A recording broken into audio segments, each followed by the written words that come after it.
You are looking at Julian's pronunciation guide, where we look at how to pronounce better some of the most mispronounced words in the world, like this other curious word. But how do you say what you're looking for today?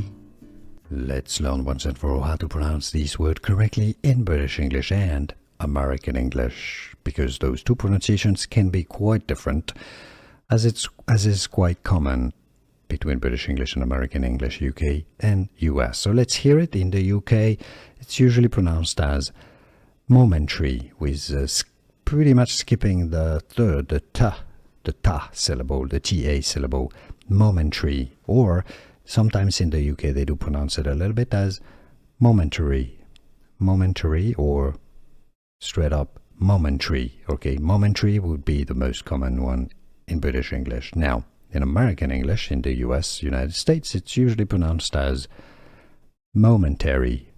Momentary. British English, momentary. Could you hear the difference? Was this any helpful? Let me know in the comments. Thanks. Here are more videos on how to pronounce more confusing words and names too many mispronounced. Like this video if you found it useful. I appreciate your support. I'll see you soon and thanks for watching.